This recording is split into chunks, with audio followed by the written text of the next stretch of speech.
தேவனுடைய வார்த்தைக்கு நேராக நாம் போவோம். இந்த வருடம் ஆண்டவர் நம்ம சபைக்கு கொடுத்த வாக்கு தத்துவம் எத்தனை பேருக்கு நமக்கு ஞாபகம் இருக்கு?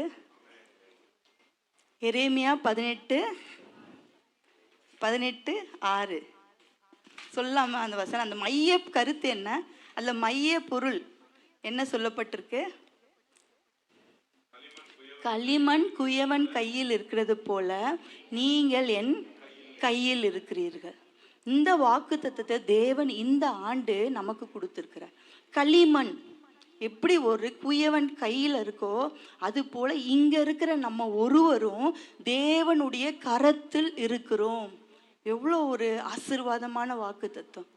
அதை தொடர்ந்து நம்ம இந்த மாதத்துல தேவன் நமக்கு கொடுத்திருக்க வார்த்தை சங்கீதம் 118:15-16. அதுதான் நம்ம 2 வாரமா தியானிச்சுட்டு இருக்கோம். கர்த்தரின் வலது கரம் பராக்கிரமம் செய்யும். கர்த்தரின் வலது கரம் உயர்ந்திருக்கிறது. கர்த்தரின் வலது கரம் பராக்கிரமம் செய்யும். அப்ப இந்த மாதத்துல ஆண்டவர் நமக்கு கொடுத்திருக்க வார்த்தை கர்த்தருடைய வலது கரம் பராக்கிரமம் செய்யுமா. கர்த்தருடைய வலது கரம் உயர்ந்திருக்குதான். கர்த்தருடைய வலது கரம் நமக்காக என்ன பண்ணுமா, வழக்காடும், பராக்கிரமம் செய்யும். பராக்கிரமம் அப்படின்னு சொல்லும் போது நீங்க என்ன யோசிக்கிறீங்க? பராக்கிரமம்,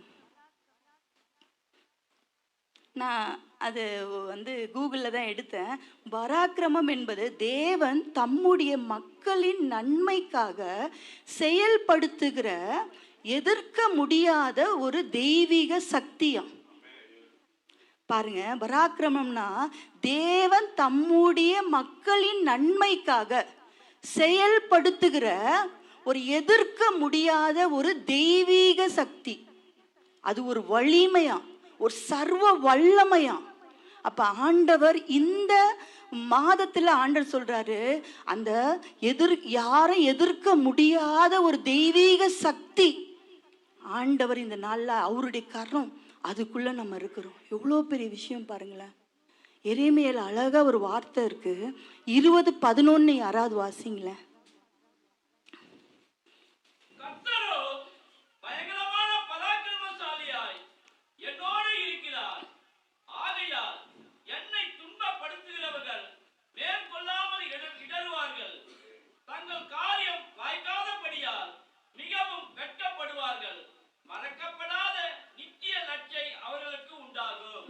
இந்த வசனம் பாருங்க, எரேமியா 20:11. கர்த்தரோ பயங்கரமான பராக்கிரமசாலியாய் என்னோட இருக்கிறார். நம்ம இதெல்லாம் சொல்லணும். நம்ம இருதயத்துல கையை வைத்து நம்ம சொல்வோமா? கர்த்தரோ பயங்கரமான பராக்கிரமசாலியாய் என்னோடு இருக்கிறார். கர்த்தரோ பயங்கரமான பராக்கிரமசாலியாய் என் பிள்ளைங்களோடு இருக்கிறார். கர்த்தரோ பயங்கரமான பராக்கிரமசாலியாய் என் குடும்பத்துல இருக்கிறார், எங்க சபையில இருக்கிறார். அப்ப பாருங்க, கர்த்தரோ பயங்கரமான பராக்கிரமசாலியாய் உங்களோடு இருக்கும்போது என்ன நடக்குமா? என்னை துன்பப்படுத்துகிறவர்கள் மேற்கொள்ளாமல் இடறுவார்களாம். சில சூழ்நிலைகள் நம்மளை துன்பப்படுத்தலாம். நம்ம இங்கே யாராவது சொல்ல முடியுமா, ஒரு சின்ன துன்பம் கூட எனக்கு இல்லைங்கன்னு சொல்ல முடியுமா? நம்ம பூமியில் வாழ்கிற மனுஷர்கள் நிறைய நேரம் சில துன்பங்கள், சில கஷ்டங்கள் நம்மளை அடிக்கடிக்கு என்ன பண்ணும், கீழே தள்ளும், கீழே இழுக்கும். சில நேரத்தில் இந்த பிரச்சனை என்னை மேற்கொண்டுடுமா, இந்த பிரச்சனை என்னை ஜெயிச்சிடுமா, இந்த பிரச்சனைக்கு முன்னாடி நான் தோற்று போவேனா, பல கேள்வி நமக்கு இருக்கும். ஆனால் வசனம் அழகா சொல்லுது, பயங்கரமான பராக்கிரமசாலி உங்களோடு கூட இருக்கிறதுனால என்ன பண்ண முடியாதா, உங்களை துன்பப்படுத்துகிறவர்கள். நிறைய நேரம் துன்பப்படுத்துதான் மனுஷன் நினைச்சுப்போம். உன் சத்ரு யாரு? மனுஷன் சொல்லுவோம். உன் சத்ரு, உன்னை துன்பப்படுத்துறவங்க யாரு? மனுஷன். நம்ம நல்லா புரிஞ்சுக்கணும். மாம்சத்தோடு ரத்தத்தோடு நமக்கு போராட்டம் இல்லை, சண்டை இல்லை. நமக்கு எதிர்க்கிற அந்தகார வல்லமையோடு, பிசாசின் கிரியைகளோடு. அப்போ என்னை துன்பப்படுத்த பார்க்கிற சத்ருவின் கிரியை, என்னை துன்பப்படுத்த பார்க்கிற சத்ருவின் காரியங்கள், சூழ்நிலைகள் என்னை மேற்கொண்டுடுமோ, என் குடும்பத்தை மேற்கொள்ளமோன்னு நம்ம நினைக்கலாம். இதுல நான் அவ்வளவுதான், வெளியே வரமாட்டேன், என்னால முடியாது, நாங்க தோற்று போயிட்டோம், இனிமே என்னால விசுவாசம் இல்லை. ஆனா வசனம் அழகா சொல்லுது, மேற்கொள்ள விட மாட்டாராம், அவர்கள் இடறுவார்களாம். அடுத்தது பாருங்க, தங்கள் காரியம் வாய்க்காதபடினால் வெட்கப்படுவார்களாம். உங்களுக்கு விரோதமாய் உங்களுக்கு விரோதமாய் சில காரியங்கள் செய்யலாம். ஆனா வசனம் சொல்லுது, பயங்கரமான பராக்கிரமசாலி உங்க கூட இருக்கிறதுனால அந்த காரியம் வாய்க்காது. வசனம் சொல்லுது அந்த காரியம் வாய்க்காது. அப்ப ஏன் நம்ம பயப்படணும்? யோசிச்சு பாருங்க. அடுத்தது இன்னொரு வசனத்தை நம்ம வாசிக்கலாம். யாத்ராகம் 15:9 யாராவது வாசிங்களேன்.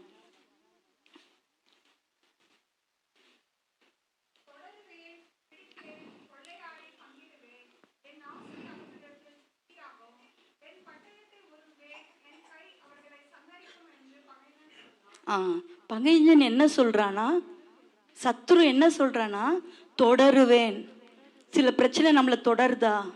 சில காரியம் நம்மளை தொடர்ந்துட்டே இருக்கா? அடுத்தது பிடிப்பேன். எப்படியாவது இவங்களை இந்த காரியத்துல பிடிப்பேன், இந்த சூழ்நிலை பிடிப்பேன், தொடருவேன், நான் தொடர்ந்துட்டே இருப்பேன். சொல்லுவோம், என்னன்னு தெரியல, சில பிரச்சனை என்ன தொடர்ந்துட்டே இருக்கு, சில காரியம் என்ன வந்துட்டே இருக்கு, சில பலவீனம் என்ன தொடர்ந்துட்டே இருக்கு. நல்லதா ஆண்டுக்குள்ள வளரணும்னு நினைக்கிறேன், எங்கேயோ பிடிபட்டு போறேன். கொள்ளையாடி பங்கிடுவேன். நம்ம பொருளையோ நம்ம சரீரத்தையோ பிசாசு கொள்ளையாட முடியவே முடியாது. ஆனா அவன் சொல்றான், நான் தொடருவேன், நான் பிடிப்பேன், நான் கொள்ளையாடுவேன். தேவன் கொடுத்த ஆசீர்வாதம் நமக்கு, தேவன் கொடுத்த சுகம் நமக்கு ஒருவரும் கொள்ளையாட முடியாது.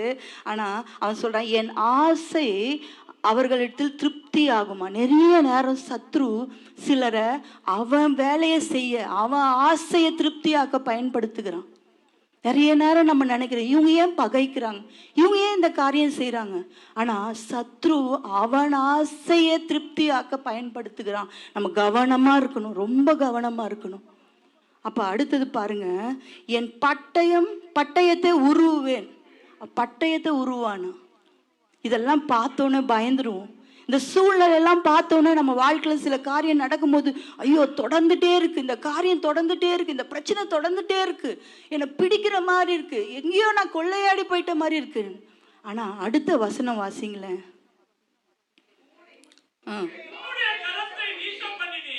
உம்முடைய காற்றை வீச பண்ணினேன்.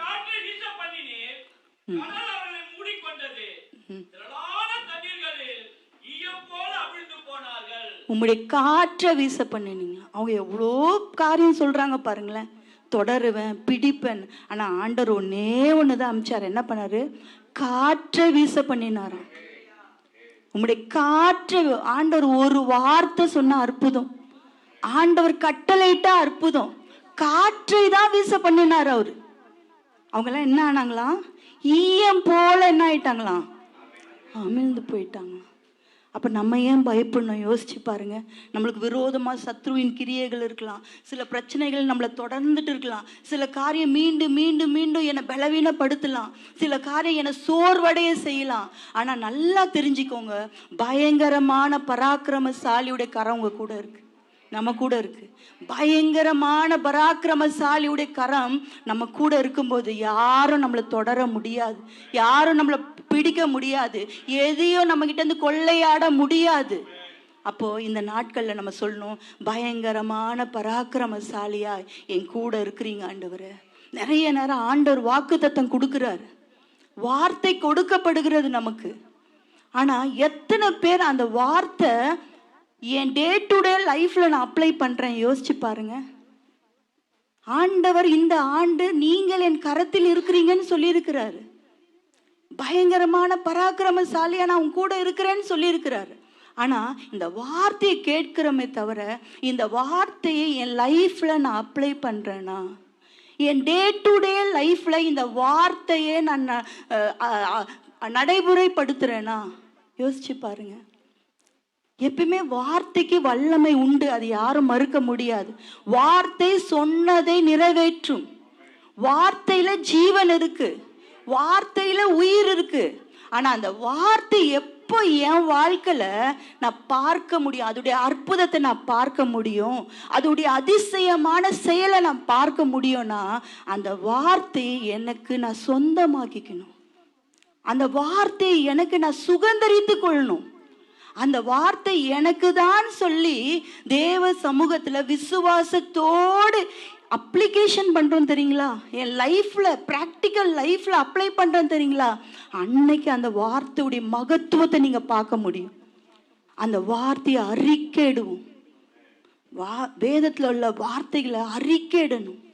ரோமர்ல அழகா வசனம் இருக்கு, 10:9-10. நாங்கள் ஞானஸ்தானம் எடுக்கும் போது அந்த வசனத்தை சொல்லுவோம். நீதி உண்டாக உன் இருதயத்துல விசுவாசி, ரட்சிப்பு உண்டாக உன் வாயினால் என்ன பண்ணும்? அறிக்கையிடணும். இயேசு நல்லவர், இயேசு கிரியை செய்வார், இயேசு அற்புதர், இயேசு ரட்சிக்கிறவர்னு உன் இருதயத்துக்கு தெரியும்.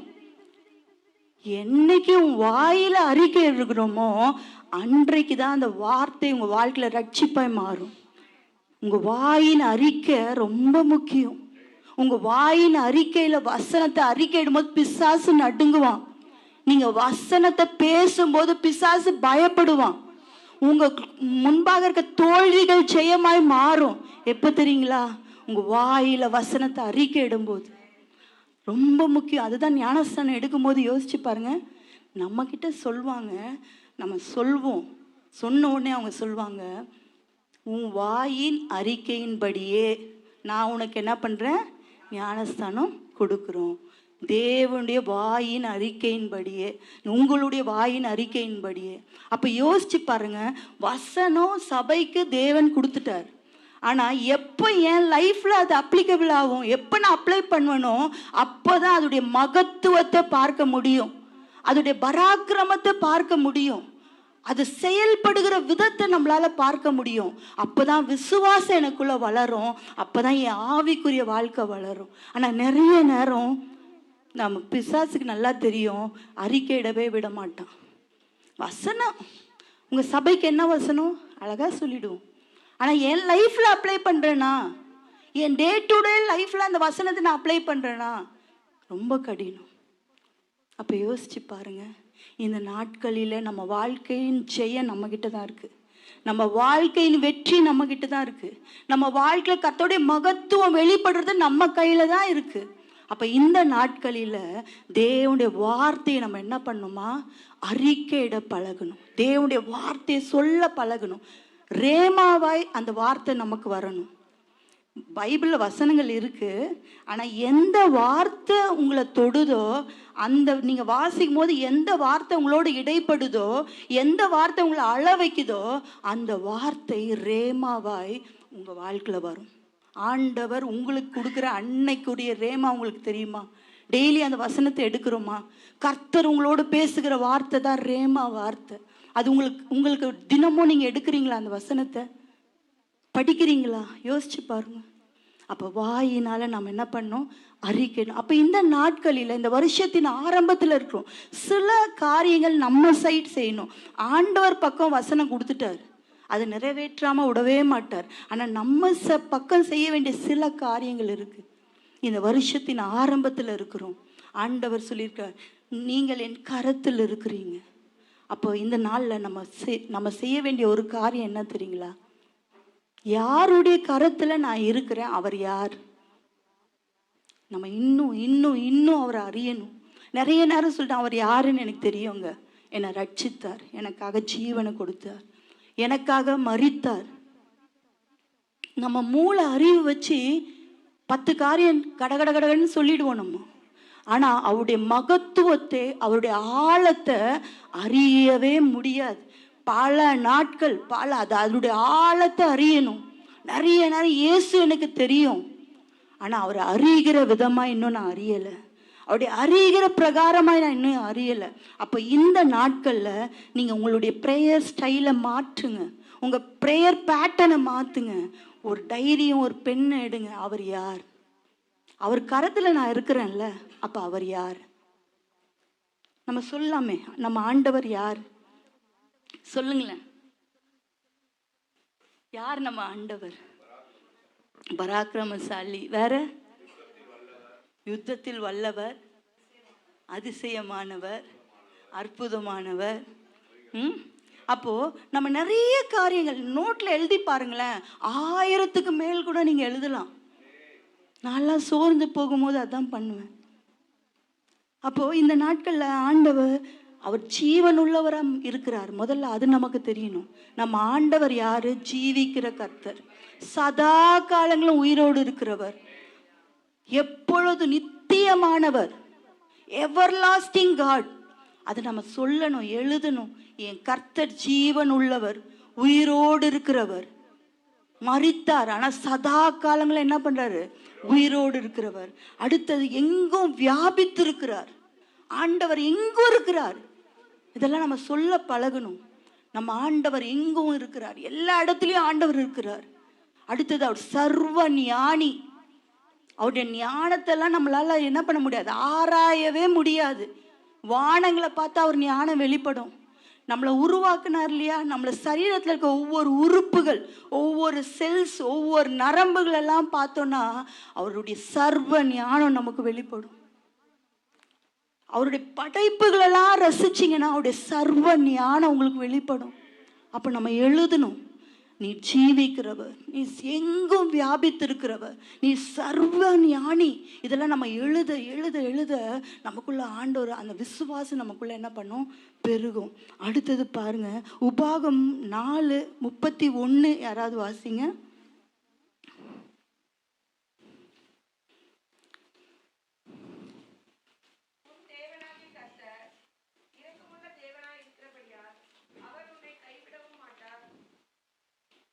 உன்னை அழிக்கவும் மாட்டார். உன் பிதாக்களுக்கு தாம் ஆணையிட்டு கொடுத்த உடன்படிக்கையை மறக்கவும் மாட்டார்.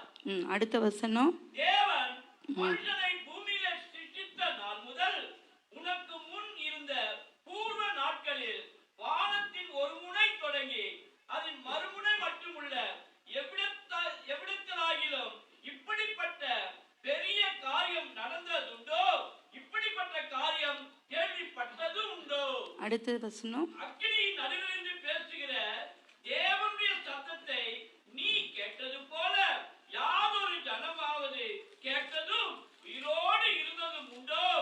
அல்லது உங்கள் தேவனாகிய கர்த்தர் எகிப்திலே உங்கள் கண்களுக்கு முன்பாக உங்களுக்கு செய்தபடியெல்லாம் தேவன் அந்நிய ஜாதிகளின் நடுவிலிருந்து ஒரு ஜனத்தை சோதனைகளினாலும் அடையாளங்களினாலும் அற்புதங்களினாலும் யுத்தத்தினாலும் வல்லமையுள்ள கரத்தினாலும் ஓங்கிய புயத்தினாலும் மகா பயங்கரமான செயல்களினாலும் தமக்கென்று தெரிந்து கொள்ள வகை பண்ணினதுண்டோ என்று விசாரித்து பாருங்க. விசாரித்து பார்க்கணுமா? அந்த வசனம் எல்லாம் நீங்க பாருங்க, வீட்டில் போய் வாசிச்சு பாருங்க.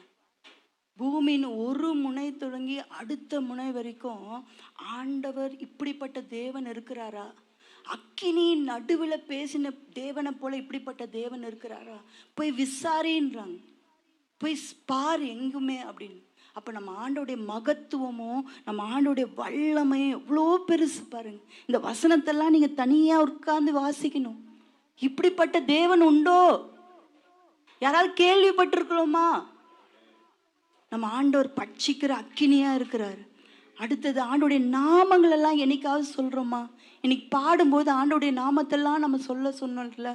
அப்போ தினமும் தேவனுடைய நாமம், என்னென்ன நாமெல்லாம் ஆண்டவருக்கு இருக்கு சொல்லுங்களேன் பார்க்கலாம். ஆண்டோடைய நாமங்களை சொல்லுங்களேன்.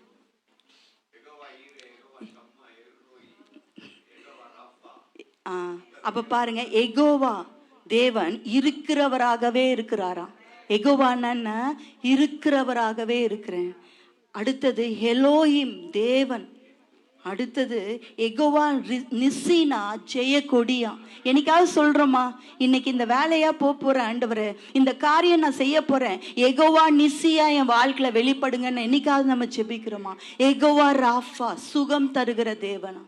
ஆண்டவரை என் சரீர பலவீனத்துல, என்னுடைய பலவீனத்துல எகோவா ராஃபாவுடைய கரம் இறங்கட்டும்னு என்னைக்காவது நம்ம கேட்கிறோமா? யோசிச்சு பாருங்க. எகோவா ஷாலோம், அவர் சமாதானம் தருகிறவர். நம்ம டெய்லி சொல்லணும், என் வீட்டுல எகோவா ஷாலோமுடைய கரம் வெளிப்படணும், எகோவா ஷாலோமுடைய பிரசனம் என் வீடு முழுவதும் நிரம்பி இருக்கணும். ஆண்டோடைய நாமத்தை எங்க சொல்றோமோ அங்க ஜெயம் உண்டு. ஆண்டோடைய நாமத்தை சொல்ற இடத்துல விடுதலை உண்டு. ஆண்டோடைய நாமத்தை சொல்லுகிற இடத்துல அற்புதத்தையும் அடையாளத்தையும் நம்ம பார்ப்போம். அப்ப ஆண்டோடைய நாமத்தை நம்ம சொல்லணும். எல்ஷடாய், ஆண்டவர் போதுமானவர். இதெல்லாம் வேதத்துல ஒவ்வொருத்தரும் சொல்லும் போது அவங்க அதை எக்ஸ்பீரியன்ஸ் பண்ணி சொல்லியிருக்காங்க. ஆகார் வனாந்தரத்துல சொல்றானா, நீர் என்னை காண்கின்ற தேவன். எப்படி சொல்ல முடிஞ்சது? அவங்க எக்ஸ்பீரியன்ஸ் பண்றாங்க. அப்போ நம்ம வாழ்க்கையில நம்ம எக்ஸ்பீரியன்ஸ் பண்ணி ஆண்டோடைய நாமத்தை நம்ம சொல்லணும். அடுத்தது பாருங்க, எல்லோலாம் அப்படின்னா சகலமும் உள்ள தேவனா, எவர் லாஸ்டிங், எந்த நாட்களிலும் இருக்கிற தேவன்.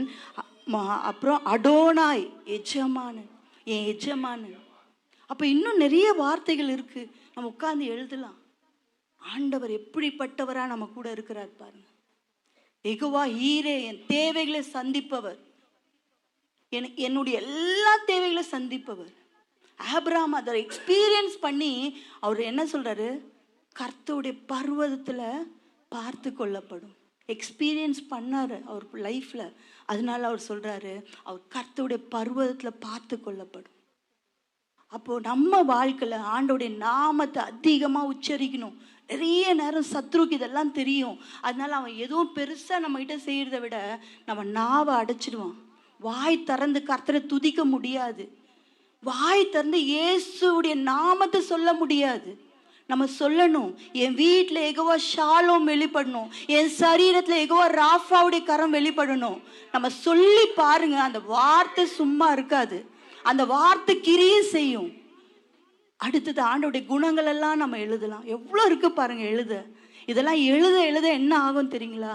விசுவாசம் பெருகும், சோர்ந்து போக மாட்டோம், பலன் உண்டாகும், பலப்படுவோம். ஆண்டவர் அன்புள்ளவர், இரக்கமுள்ளவர், அவர் ஆளுகை செய்கிறவர். அப்போ ஆண்டோடைய குணாதிசயங்கள் எல்லாம் நம்ம எழுதலாம். எனக்காக மரிச்சார், எவ்வளோ பெரிய அன்பு, அன்கண்டிஷனல் லவ். இதெல்லாம் ப்ராக்டிக்கலாக நம்ம பண்ணணும். ஏதோ இந்த நாட்கள் எப்படி இருக்கு நம்ம ஆவிக்குரிய வாழ்க்கை, சபை கூடி வருதல் எப்படி இருக்கு? இன்றைக்கு இந்த வசனம் பேசினாங்க, அவ்வளோதான். அப்ளிகேஷன் எங்க? அந்த வசனம் என் லைஃப்ல நான் எப்படி அப்ளை பண்றேன்? அப்ப எப்படி அதோடைய மகத்துவத்தை பார்க்க முடியும்? ஆண்டவர்கிட்ட மகத்துவம் குறையிலையே. வேதத்துல செய்த அதே அற்புதம் அடையாளங்க இன்ற நாளும் ஆண்டவரால செய்ய முடியும். ஆண்டோடைய வார்த்தையில உள்ள வல்லமை குறையிலையே. அப்ப குறைவு எங்கதான் இருக்கு? யோசிச்சு பாருங்க. அப்ப இந்த நாட்கள்ல நிறைய நேரம் பல காரியங்களை பார்த்து சோர்ந்து பயந்து போய் நிற்கிறோம். நிறைய விஷயத்துல நம்ம டவுன் ஆயிடுறோம். ஆண்டவர் இந்த வருஷத்துல இயர் ஆஃப் மோல்டிங்னு கொடுத்த வசனத்துக்கு முன்னாடியே அக்டோபர் நவம்பர்ல எங்க லைஃப்ல நிறைய மோல்டிங் வேலைகள்லாம் ஆண்டவர் செய்ய ஆரம்பிச்சிட்டார். நிறைய நேரம் சில நேரத்தில் சில காரியங்கள் பதற்றும், ஒரு சில பயங்கள். நான் எப்பயுமே கொஞ்சம் ஸ்ட்ராங்காக இருப்பேன், ஆனால் இந்த தடவை நான் தான் ரொம்ப ரொம்ப அப்படியே சோர்ந்து போகிறவன். அப்போ தான் நான் இதை ப்ராக்டிஸ் பண்ண ஆரம்பித்தேன். ஆண்டவரே, நான் ஒரு நாளும் கீழே சோர்ந்து போய் நிற்க மாட்டேன், என் ஜீவன் இருக்கிற வரைக்கும் உங்களுக்காக ஊழியம் செய்வேன், எதை கண்டும் நான் பயப்பட மாட்டேன். ஆண்டவரே, பல காரியங்கள் வரட்டும், நாங்கள் நிற்போம், நாங்கள் செய்வோம். அப்போ பாருங்க, இந்த வசனங்கள் இந்த ஹோம்ஒர்க்கை பண்ண ஆரம்பிச்சதுலேருந்து கர்த்தருடைய வல்லமை வெளிப்படுறத பார்க்குறோம், கர்த்தருடைய பராக்கிரம கரத்தை பார்க்குறோம். அப்போ நம்ம லைஃப்லேயும் பல விஷயம் நம்மளை டவுன் ஆக்கும். ஆனால் ப்ராக்டிஸ் பண்ணுங்க, ப்ராக்டிஸ். ஆவிக்குரிய வாழ்க்கையில் வளரணுமா? நான் செய்ய வேண்டியது செஞ்சாதான் வளர முடியும்.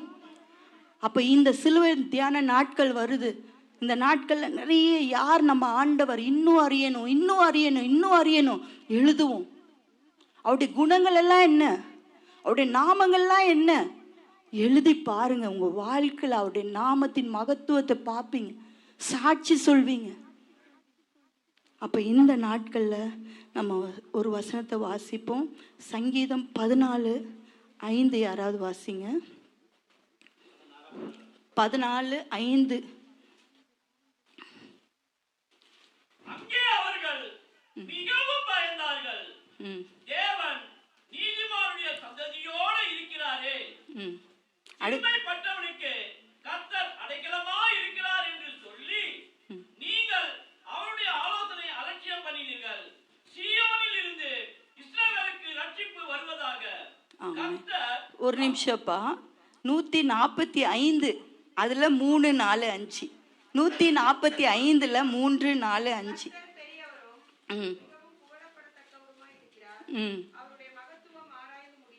ம் தலைமுறை தலைமுறையாக ம் உம்முடைய கிரியைகளின் புகழ்ச்சியை சொல்லி ம் உம்முடைய வல்லமையுள்ள செய்கைகளை அறிவிப்பார்கள். ம் உம்முடைய சிறந்த மகிமை பிரதாபத்தையும் ம் உம்முடைய அதிசயமான கிரியைகளையும் குறித்து பேசுவேன். ம் ஜனங்கள் உம்முடைய பயங்கரமான கிரியைகளின் வல்லமையை சொல்லுவார்கள். ம் உம்முடைய மகத்துவத்தை நான் விவரிப்பேன். இப்போ பாருங்க, அந்த வசனத்தில் நல்லா குறித்து வச்சுக்கோங்க. என்னெல்லாம் சொல்லின்னு வந்திருக்கு. ஃபஸ்ட்டு வசனத்தில் 3ல் சொல்லி, உம்முடைய மகத்துவத்தின் சொல்லின்னு என்ன இருக்கு? வாசிங்க 3. கர்த்தர் பெரியவரும் ஆ மிகவும் புகழப்படத்தக்கவருமாய் இருக்கிறார். ம் அவருடைய மகத்துவம் ஆராய்ந்து முடியாது. மகத்துவம் ஆராய்ந்து முடியாதது. அடுத்த வசனத்துல புகழ்ச்சியை சொல்லி இந்த நாட்களில் இயேசுவின் புகழ்ச்சி நம்ம சொல்ல போகிறோம். நம்ம வீட்டில் நம்ம பசங்க கிட்ட சொல்லணும். தலைமுறை தலைமுறையாய் தேவனுடைய புகழ்ச்சியை சொல்லணும். நம்ம வீட்டில் பேசும்போது நம்ம பிள்ளைங்கிட்ட என்ன சொல்லணும்? தலைமுறை தலைமுறையாய் தேவனுடைய புகழ்ச்சியை சொல்லி. அடுத்தது அந்த வசனம் 3 இதுவும் வாசிச்சிங்கன்னா தெரியும். அவருடைய மகத்துவத்தெல்லாம் நம்ம அறிவிக்கணும், அவரை குறித்து பேசணும், அடுத்தது விவரிக்கணும். இதுதான் நம்ம பண்ண போகிறோம் இந்த நாட்களில். நீங்கள் இதை மட்டும் பண்ணி பாருங்களேன், நீங்கள் சொல்வீங்க, கர்த்தர் என் வாழ்க்கையில் கிரியை செய்த கண் கூட நான் பார்க்குறேன், அவருடைய மகத்துவம் என் வாழ்க்கையில் வெளிப்படுறதை நான் பார்க்குறேன். இந்த நாட்கள் இந்த வசனத்தை குறிங்க, நீங்கள் சொல்லுங்கள். உங்கள் பிள்ளைங்களை உங்கள் வீட்டில் யார்கிட்ட நீங்கள் சொல்லணுமோ சொல்லுங்கள். தலைமுறை தலைமுறையாக கர்த்தருடைய புகழ்ச்சியை சொல்லுங்கள். இயேசுவை குறித்து, அவருடைய மகத்துவத்தை குறித்து, அவருடைய வல்லமை குறித்து பேசுங்க, விவரிங்க, அறிவிங்க. இதை மட்டும் நம்ம பண்ணுவோமே, இதை பண்ணி பாருங்களேன். கர்த்தர் இந்த காரியத்தில் சொல்லப்பட்டது போல நம்ம செய்யும்போது நம்ம வாழ்க்கையில் இருக்க தோல்வியெல்லாம் ஜெயமாய் மாறும். நம்ம இதை விட்டுறோம். நிறைய நேரம் நிறைய காரியத்தை சொல்கிறோம், நிறைய காரியத்தை செய்கிறோம். நம்ம ஒன்று சொன்னால் புரட்டி வேற மாதிரிலாம் சொல்கிறோம். அதெல்லாம் சொல்ல நமக்கு டைம் இருக்குல்ல? யோசிச்சு பாருங்க. ஈஸியாக ஒருத்தரை பற்றி கமெண்ட் பண்ணிடுறோம்ல, அதுக்கெல்லாம் டைம் இருக்குல்ல நமக்கு? இதை சொல்லி பாருங்க, அவருடைய மகத்துவத்தை, அவர் புகழ்ச்சியை சொல்லி பாருங்க. ஆண்டவர் செய்கிற காரியத்தை உங்கள் வாழ்க்கையில் நீங்கள் பார்ப்பீங்க, சாட்சி சொல்வீங்க. அப்போ இந்த நாட்களில் என் தேவன் யார் அப்ளிகேஷன் பண்ண போகிறோம், ஹோம்ஒர்க் பண்ண போகிறோம். அவருடைய வல்லமை எது, எப்படிப்பட்ட வல்லமை, அவருடைய நாமம் எப்படி, அவர் குணங்கள் எப்படி நான் விவரிக்க போகிறேன். இந்த நாட்களில் நான் விவரிக்க போகிறேன். எனக்கு எதிராக இருக்க பெரிய தடையாக இருந்தாலும் அது எப்படி உடையுதுன்னே எனக்கு தெரியாது. எனக்கு எதிராக இருக்க பெரிய கோட்டை சுவர் கூட எனக்கு வழி விடும். எனக்கு எதிராக இருக்க செங்கடல் போல ஒரு பிரச்சனையும் எனக்கு வழி விடும். இதை நம்ம செய்யும் போது அடுத்தது இந்த அவருடைய கரம் எப்படிப்பட்ட கரம் யோசிச்சு பாருங்க. ஏற்கனவே நம்ம சொல்லிட்டோம், அவருடைய கரம் எப்படிப்பட்ட கரம், பராக்கிரமம் செய்யுமா. அவருடைய வலது கரம் பரிசுத்த புயமும் ரட்சிப்பை உண்டாக்குமா. அவருடைய கரம் பைபிளில் எடுத்து வாசிங்க. அவர் கரம் என்னெல்லாம் பண்ணியிருக்கு, அவர் கரம் எப்படிப்பட்ட கரம். அடுத்தது அவர் சொல்ற, அவருடைய உள்ளங்கையில் நம்மளை வரைந்திருக்கிறாராம். பயப்படுறோம்ல, சோர்ந்து போகிறோம், தடுமாறுறோம். ஆனால் வசனம் என்ன சொல்றது தெரியுங்களா?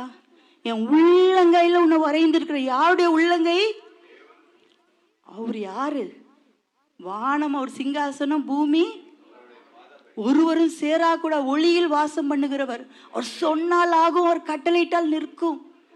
அவருடைய கையில நீங்க இருக்கிறீங்க, வரைந்திருக்கிறாராம். அடுத்தது அவருடைய நீதியின் வலது கரத்தினால என்னை தாங்குறாராம். அவருடைய நீதியின் வலது கரம் உங்களை தாங்கும். யாரும் நம்ம கிட்ட இல்லையா? ஆனா ஆண்டவருடைய வசனம் சொல்லுது, என் நீதியின் வலது கரத்தினால் உன்னை என்ன பண்ணுவேன், தாங்குவேன். வசனம் சொல்லுது. கர்த்தருடைய கை குறுகல. நிறைய நேரம் இது நடக்கல என் லைஃப்ல. இந்த சூழ்நிலை மாறாதா? என் குடும்பத்தில் இருக்க கடினமான காரியம் மாறாதா? ஆண்டவர் இன்றைக்கு நம்மளை பார்த்து, என் கை குறுகல, அவருடைய கரம் குறுகி போகல. அவர் கரம் கிரியை செய்யும், அவர் கரம் பெரிய காரியங்களை செய்யும். அடுத்தது கர்த்தர் விழுகிற யாவரையும் தாங்கியாம். அவர் கையில என்ன பண்றாராம், விழுகிற யாவரையும் தாங்குகிறாராம். அழகா அவருடைய கரத்தின் மகத்துவம் பார்க்கணும்னா யாத்திராகம்னு பார்த்தீங்கன்னா தெரியும். இஸ்ரவேல் ஜனங்களை எப்படி மீட்டாரா? ஓங்கிய கரத்து, அவருடைய ஓங்கிய புயத்தினாலும் ஓங்கிய கரத்தினாலும் தம் ஜனங்களை மீட்டாரா. இன்னும் வசனங்களை வாசிச்சா தெரியுது, அவர் கரத்தை திறந்தார்னா எல்லா ஜீவன்களும் திருப்தி ஆகுமா. அந்த வசனம் வாசிக்கும் போது ஆச்சரியமா இருக்கு. அவர் கரத்தை திறந்தா எல்லா ஜீவன்களும் திருப்தி ஆகுமா. அப்ப பாருங்க, அப்ப அவருடைய கரத்துனா என்ன கரம் அது? அந்த கரம் பைபிள்ல என்னெல்லாம் செஞ்சிருக்கு, அந்த கரத்துடைய வசனம்லாம் என்ன இருக்கு, அதை எடுத்து வாசிக்கும் போது உங்க சோர்வு நீங்கும், உங்க பயம் உங்களை விட்டு போகும். நிச்சயமா இதை நீங்க பிராக்டிஸ் பண்ணி பாருங்களேன். அடுத்தது அவர் கரத்தினால என்னெல்லாம் பிளெஸ்ஸிங் வந்தது யோசிச்சு பாருங்க. பைபிள்ல சுவிசேஷ புத்தகங்களை வாசிச்சாவே உங்களுக்கு தெரியும். கண்களை திறந்தாரு. அடுத்தது மரித்து போயிட்டான், பாடையை தொட்டாராம், வாலிபன் எழுந்து உட்கார்ந்து பேச தொடங்கினானா. பாடையை தொட்டாராம் அப்படின்னா எண்டு முடிஞ்சிடுச்சு. பாடையில வச்சுட்டாங்கன்னா என்ன ஆயிடுச்சுன்னு அர்த்தம்? இனிமே நம்பிக்கை இருக்கா? இல்லை என்னைக்காவது சொல்லுவோமா, சரி கொஞ்ச நேரம் எழுப்பி ஹாஸ்பிட்டல் கூட்டின்னு போய் பார்ப்போன்னு சொல்லுவோமா? கடைசி லாஸ்ட் பாடையில வச்சுட்டாங்க, எடுத்துட்டு போயிட்டாங்க. ஆனா பாடையை தொட்டாராம், வாலிபன் எழுந்து உட்கார்ந்தானா. எப்படிங்க நடக்கும்? தொட்டா போதுங்க. அவர் கரம் உங்களை தொடணும். அவர் கரத்தின் தொடுதலை பாருங்க. முடிஞ்சிச்சு, ஃபினிஷ்ன்னு சொல்றோமா, ஒரு ஃபுல் ஸ்டாப் வச்சிட்டோமா, அவர் கரத்தின் கிரியை நீங்க பாருங்க. அவர் தொட்டார்னா அற்புதங்க.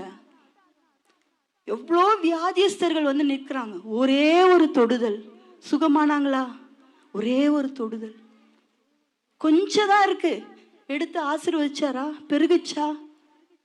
பெருக்கம் உண்டானது. அப்ப அவர் கரத்துல மகத்துவம் உண்டு.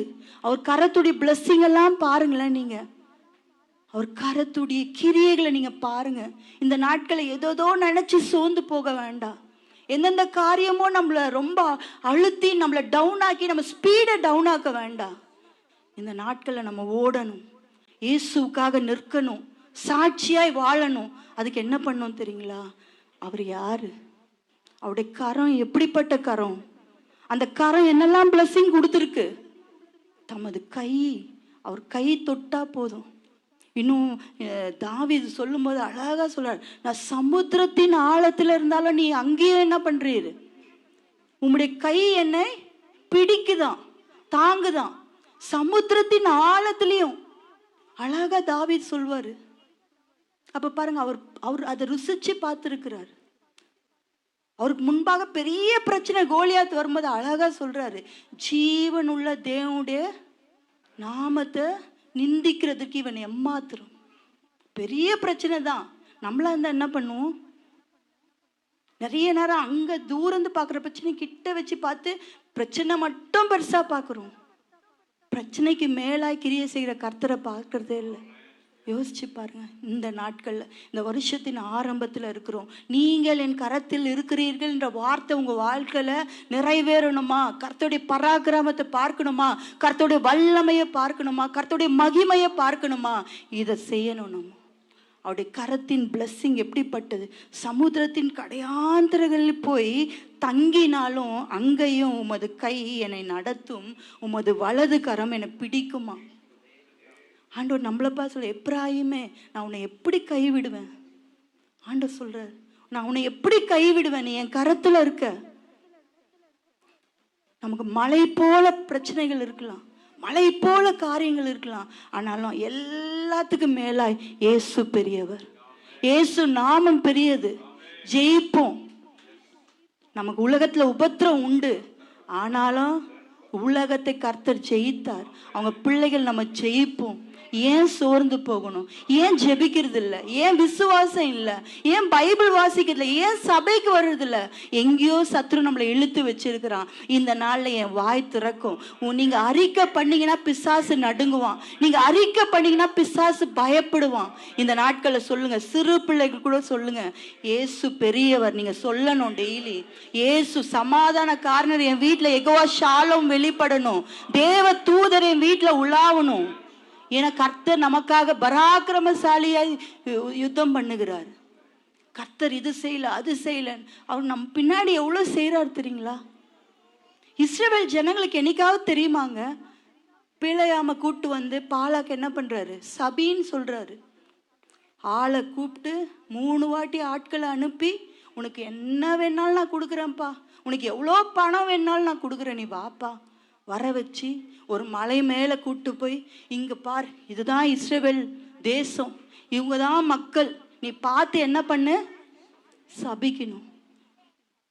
அவன் சபிச்சா நமக்கு வரப்போறது இல்லை, ஆனால் அந்த சபிக்க கூட கர்த்தர் விடல. இது இஸ்ரவேல் ஜனங்களுக்கு தெரியுமா? தெரியவே தெரியாது, என்ன நடக்குதுன்னே தெரியாது. ஆனால் கர்த்தர் அங்கே போய் நிற்கிறார், பட்டயத்தோடு நிற்கிறார்.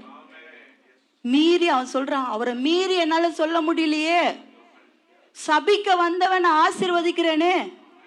பாலா கேட்குறான், உன்னை சபிக்க கூட்டு வந்த இந்த ஜனங்களை பார்த்து, இஸ்ரவேல் கூடாரங்கள் எவ்வளோ அழகா இருக்கு, அவங்கெல்லாம் எப்படி வளர்றாங்க, எப்படி அவங்களுடைய கூடாரத்தின் அழகை அவன் ரசிக்கிறான். நிறைய வார்த்தை அதை சொல்லப்படும். சந்தன மரத்தை போல, கேதுரு மரத்தை போல அவருடைய வித்துக்கள் திரளாய் பறரும். அவங்க வந்து நதி ஓரத்தில் இருக்க தோட்டத்தை போல எப்படி வர்ணிக்கிறான். அடுத்து சொல்றான், இஸ்ரவேலை ஆசீர்வதிப்பதே எனக்கு பிரியம்.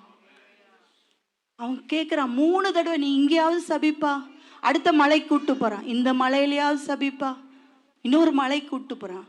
ஆனா ஆண்டவர் அவனை சபிக்க கூட அனுமதி கொடுக்கல, பெர்மிஷன் கொடுக்கல. அப்ப நம்மளை தொட விட்டுருவாரா? சத்ரு நம்மளை கொள்ளையாட முடியுமா? நம்மளை பிழிக்க முடியுமா? நம்மளுடைய ஆயுதம் கர்த்தருடைய வார்த்தை. நம்முடைய ஆயுதம் எது தெரியுங்களா? தேவ சமூகம். கடந்த நாட்டில் நிறைய காரியங்களை யோசிச்சு ரொம்ப டல்லாகும் போது சடனாக டக்குன்னு என் தம்பி ஒரு வார்த்தை சொன்னான், உன் ஆயுதத்தை எடுக்கா, நீ ஆரம்பத்தில் எப்படி நீ பல மணி நேரம் ஆண்டவர் சமூகத்தில் முழங்காலில் நிற்ப, சாதாரண ஒரு வார்த்தை சொல்லிட்டு போயிட்டான். அது போல நீ இப்போ உன் ஆயுதத்தை எடு, நீ முழங்காலில் நில்லு, ஆண்டவர் சூழ்நிலைகளை மாற்றுவார். அந்த ஒரு வார்த்தை, சும்மா எதாச்சியா சொன்ன வார்த்தை எனக்குள்ள மறுபடியும், ஆண்டவரே ஆண்டவரே நான் சோர்ந்து போக மாட்டேன், நான் தேவனுக்காக நிற்பேன், என்ன சூழ்நிலை வந்தாலும் நிற்பேன். உடனே ஆண்டவருடைய வசனத்தில், ஆண்டவருடைய பிரசனத்தில் காத்திருக்கும் போது ஆண்டவர் நம்மளை பயன்படுத்துகிறது நம்மளால் பார்க்க முடியுது. ஆண்டவர் கிரியை செய்யறதை பார்க்க முடியுது, ஆண்டவர் தட்டுறதை பார்க்க முடியுது. உன்னத பாட்டில் அழகா சொல்லுது, அவருடைய கையை தலையின் கீழே வச்சு அவர் என்ன பண்றாராம், அணைத்து கொள்றாராம். அது நம்ம பார்க்க முடியுது. அப்போ இந்த நாட்டில் நம்ம சபை அதை செய்ய போகிறோம், நம்ம சபை அதை செய்ய போகிறோம். அப்போது யார் அவருன்னு நம்ம பார்க்க போகிறோம், அவருடைய கரம் எப்படிப்பட்ட கரம்னு பார்க்க போகிறோம், அவருடைய கரத்தை நீட்னா என்னென்ன பிளஸ்ஸிங்ஸ் நம்ம பார்க்க போகிறோம். அப்போ அவர் கரத்தில் இருந்து அவர் வளையும் போது எப்படிப்பட்ட ஆசீர்வாதம் வரும் இல்லைங்களா? அவர் ஆனால் ஒப்பு கொடுக்க மாட்டோமே, கரத்தில் வச்சிருக்கிறாரு, வனையை நிறைய நேரம் விட்டு கொடுக்க மாட்டோமே, வனையை நிறைய நேரம் ஒப்பு கொடுக்க மாட்டோமே. அவர் வணைஞ்ச அப்படி இருக்கும் பாருங்க, அவர் வளைந்தால் எப்படி எப்படி பிரகாசிப்போம் பாருங்க. வருகிற வாரத்தில் நம்ம பார்க்க போகிறோம், அவர் கரத்தில் இருக்க நம்ம அவர் எப்படி வணைய போகிறார், அவர் எப்படி வணைய போகிறார் நம்ம பார்க்க போகிறோம். இந்த நாட்களில் நம்ம எல்லாரும் எழும்பி நின்று தேவ சமூகத்தில் நம்ம ஜெபிக்க போகிறோம்.